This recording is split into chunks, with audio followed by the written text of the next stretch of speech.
ముఖ్యంగా చూస్తే గనక జగన్మోహన్ రెడ్డి మళ్ళీ మొదలుపెట్టాడు. చంద్రబాబు చంద్రముఖిలాగా మారిపోయాడు అంటున్నారు. 420 చంద్రబాబు అంటున్నాడు. ఎలా చూడాలంటారు అసలు ఈ వ్యాఖ్యలన్నీ? అసలు జగన్మోహన్ రెడ్డి, నీ కడుపులో ఉన్న ఉద్దేశం ఏంటంటే ముఖ్యమంత్రి అవ్వాలా మళ్ళా అనేది ఒక మెయిన్ బలమైన కోరిక. అది జన్మకు తీరదు. ఎందుకు తీరదంటే కృష్ణుడు అర్జునుడు ఇద్దరున్నారు అక్కడ. నువ్వు ఒక్కడివే ఒంటెద్దు పోకడ నిర్ణయాలు తీసుకొని నీ ఇష్టారాజ్యంగా పరిపాలన చేసి దోపిడీ చేసి జనాలకి చీ అనిపించేంత నీచంగా నువ్వు పరిపాలన చేసావు. ఇవాళ ఆ పరిస్థితి లేదు. జనాల్లో విసుగు వస్తే చంద్రబాబుని కాదు, నిన్ను కాదు, ఎవరినైనా ఓడిస్తారు. పోయినసారి నువ్వు చంద్రబాబు నాయుడిని దొంగతనం చేశాడు, ఆ స్కాములు చేశాడు, ఈ స్కాములు చేశాడు అని చెప్పి మీ బాబాయిని చంపి ఏదో మాయ చేసి మధ్యధర చేసి అధికారంలోకి వచ్చావు. వచ్చిన తర్వాత నిన్ను కూడా ఒక 5 సంవత్సరాలు జనాలు చూశారు. మనం ఎంత పెద్ద పోటుగాడో కట్టలు కడతావు అనుకున్నారు. నువ్వు చేసింది లేదు, సచ్చింది లేదు. నువ్వేదో పగలు తెస్తావు అనుకున్నారు. మొత్తం డొల్లే. నువ్వు నీ వెనకాల ఉన్నారే ఒక బ్యాచ్, వాళ్ళు కూడా సన్నాసులే. ఎవడన్నా ఒక్కడైనా పనిచేసిన వాడు ఉన్నాడా? మొత్తం నీ చేతి ద్వారానే పోవాలా. రూపాయి పోవాలన్నా పావులు పోవాలన్నా నువ్వు ఇవ్వాల్సిందే. అసలు అభివృద్ధి ఏమైనా ఉందా? నువ్వు మంచి చేసి ఒక్క విషయం గుర్తుపెట్టుకో జగన్మోహన్ రెడ్డి, నువ్వు మంచి చేసుంటే ఎందుకు ఓడిపోయావు? ఈవీఎంలని వంక పెడుతున్నావు. ఈవీఎంలను వంక పెట్టినోడివి ఈవీఎంలు ఇప్పుడు ఓడిపోయితే పోయినసారి 2019లో కూడా నువ్వు కూడా అలానే గెలిచావా? నువ్వు గెలిస్తేనేమో ఒరిజినల్, మిగతా వాళ్ళు గెలిస్తేనేమో ఈవీఎం ట్యాంపరింగ్. ఈవీఎం ట్యాంపరింగ్ జరిగిందని నీ ఉద్దేశం ఏంది? బీజేపీ వాళ్ళు తెలుగుదేశం సపోర్ట్ ఉండి ఈవీఎంలు ట్యాంపరింగ్ చేశారని నువ్వు అనుకుంటున్నావు.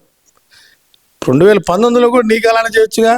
అసలు ట్యాంపరింగ్ అనేది జరిగితే జార్ఖండ్, ఉత్తరప్రదేశ్లో 2 చోట్ల జరిగినప్పుడు ఉత్తరప్రదేశ్ గెలిచి జార్ఖండ్ ఓడిపోయింది బీజేపీ. మరి వాళ్ళు అక్కడ బీజేపీ ట్యాంపరింగ్ చేయొచ్చుగా. ఇవన్నీ మంగళవారం మాటలు. జగన్మోహన్ రెడ్డి, నువ్వు 100 అనుకున్నా నీకు అధికారం అనేది రావటం అనేది కల్లా. నిన్ను ప్రజలు ఎప్పుడో మర్చిపోయారు. నువ్వు మర్చిపోతున్నారని చెప్పి చిన్నగా జనాల్లో తిరుగుతున్నావేమో. పోయినసారి చంద్రబాబు నాయుడు కిటికీ కొద్దిగా ఓపెన్ చేశాడు, పిల్లోడేగా పాదయాత్ర చేసుకొని అని చెప్పి చిన్నగా మాయ మాటలు చెప్పి చిన్నగా దూరి దొడ్డిదారిని అధికారంలోకి వచ్చి నువ్వు కిటికీలోంచి వచ్చి తలుపులోంచి దోచుకొని వెళ్ళిపోయావు. ఈసారి నీకు ఆ ఛాన్స్ ఇవ్వరు. జగన్మోహన్ రెడ్డి, నువ్వు ఆంధ్ర మొత్తం దొరికినా కూడా నిన్ను ఎప్పుడు పట్టించుకునేవాడు లేడు. పరిపాలన బ్రహ్మాండంగా అవుతుంది, ప్రజలు హాయిగా ఉంటారు. నువ్వు ఎన్ని మాయ మాటలు చెప్పినా నువ్వు ఒకవేళ సెల్ ఫోన్ నువ్వు ఎప్పుడన్నా చూస్తావేమో, ఎప్పుడన్నా ఖాళీగా ఉన్నప్పుడు నువ్వు ఆట ఆడుకునే మధ్యలో గ్యాప్లో. కానీ ప్రజలు ఇప్పుడు ప్రతి 10 నిమిషాలకి అరగంట సేపు ఫోన్ చూడకుండా ఉన్నాడు ఒక్కడు లేడు. నువ్వు చేసిన ఎవడు ఏ పరిపాలన ఎవడు ఏం చేసినా కూడా 10 నిమిషాల్లో జనాలు చేరుతున్నాయి. నువ్వు జనాలను నమ్మించాలని చూసినా కూడా అది కుదిరేది కాదు, ఏం కాదు. చంద్రబాబు నాయుడికి, కూటమి ప్రభుత్వానికి ఎటువంటి డోకా లేదు. ఇక్కడ ప్రధానంగా చూసుకుంటే మరి జగన్మోహన్ రెడ్డి చెప్తుంది ఏంటంటే ఇచ్చిన హామీలన్నీ తొంగలో తొక్కి 420 చంద్రబాబు నాయుడు జనాలను మోసం చేశాడు అంటున్నారు కదా. మరి ఈ 420 అనే పదాన్ని గట్టిగా నొక్కి ఒక్కానేస్తున్నాడు మరి జగన్మోహన్ రెడ్డి. దీనికి సంబంధించి తెలుగుదేశం నుంచి సరైన కౌంటర్ కూడా ఎందుకని పడలేకపోతుంది అంటారు అసలు? అదే వైసీపీకి టీడీపీకి ఉన్న తేడా అదే. ఇదే 420 అనే మాట చంద్రబాబు నాయుడు కానీ ఇంకొకళ్ళు ఎవరైనా అనుంటే అక్కడి నుంచి రఘురామకృష్ణరాజు చెప్పాడు చూశారు అంతకుముందు. ఎవరైనా ఏమైనా వైసీపీని అంటే 2 గంటలకు ఒక్కొక్క, 3 గంటలకు ఒక్క, 4 గంటలకు ఒక్కొక్క ఒత్తి లైన్లో కానీ అట్ట అరిసేవాళ్ళు. ఇప్పుడు ఈ 420 అన్నా కూడా ఎందుకు అరవట్లేదంటే అక్కడ ఒక నాయకుడు ఉన్నాడు. ఆ నాయకుడి కింద అందరూ కరెక్ట్గా క్రమశిక్షణగా ఉంటారు. నీలాంటి వాడి దగ్గర కాదు ఉందాడా, సింహం పైనుంది, వేట బిడ్డ.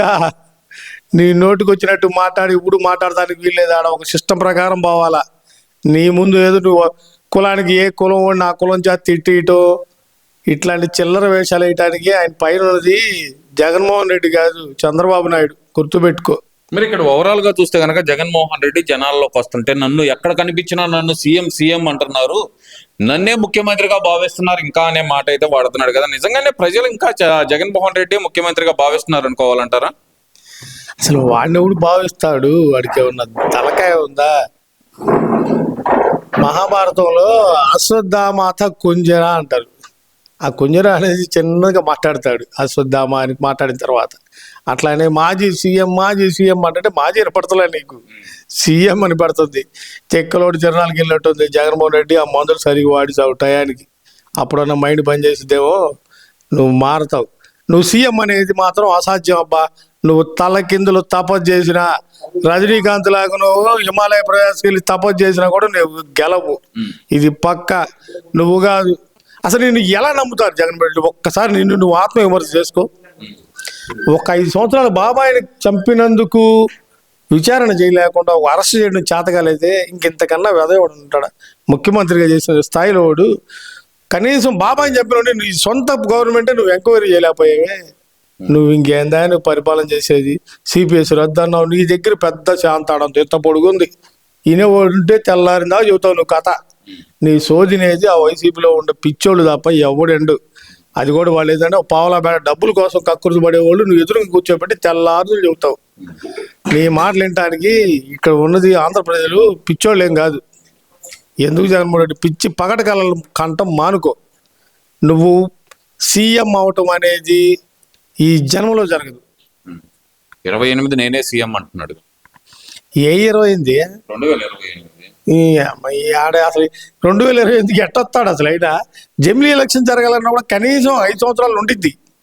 ఇప్పుడు నిన్న మొన్న ఉత్తరప్రదేశ్, హిందీ, జార్ఖండ్ జరిగి వాళ్ళకంబటే సంవత్సరంలో పెడతారా? నువ్వు జమిలీ ఎన్నికలు జరిగినా సరే 2029లో జరుగుతాయి. ఆ 2029లో జరిగినప్పుడు 29 రాష్ట్రాలు మొత్తం కలిపి ఒకేసారి జరిగితే మళ్ళా 34 వరకు వాళ్ళే ఉంటారు. నీకేం తెలుసా జమిలీ ఎన్నికల గురించి? రేపేదో వస్తాయంట జమిలో అంట. గిమిలో ఎంత ఎగతాళిగా మాట్లాడతావా జగన్మోహన్ రెడ్డి? నీకు అసలు ఏమన్నా జ్ఞానం ఉందా?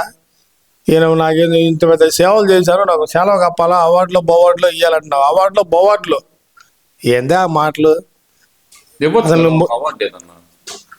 ఇచ్చారుగా 11. ఇంకెంతకన్నా పెద్ద అవార్డే ఉంది.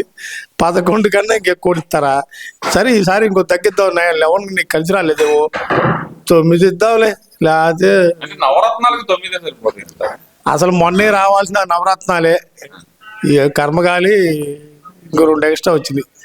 జగన్మోహన్ రెడ్డి పిచ్చి కళలు మానుకొని యథార్థానికి దగ్గరగా బతకడం నేర్చుకో. మొన్నటిదాకా వాళ్ళు ఏదో రాసిచ్చారు, నువ్వేదో చదివావు, మేమేదో విన్నాం, అయిపోయింది. ఇక వాళ్ళు రాసేవాళ్ళు లేరు, చదివేవాడి నువ్వు లేవు, వినే ఓపిక మాకు లేదు. ఇక నిన్ను మేము 5 సంవత్సరాలు భరించడమే కష్టం. నువ్వు ఇంకా మళ్ళా వస్తాను, నేను పగలు తెస్తాను, కట్టలు కడతానంటే నీకు లేదు. కట్టాడు, అందుకే పొద్దుగులు చేతులు పిసుక్కుంటుంటాడుగా మయ్య. కట్టలు కట్టి పిసుక్కుంటున్నాడు. సిగ్గుండాలి. ఆయన నోరు మూసుకోవాలా.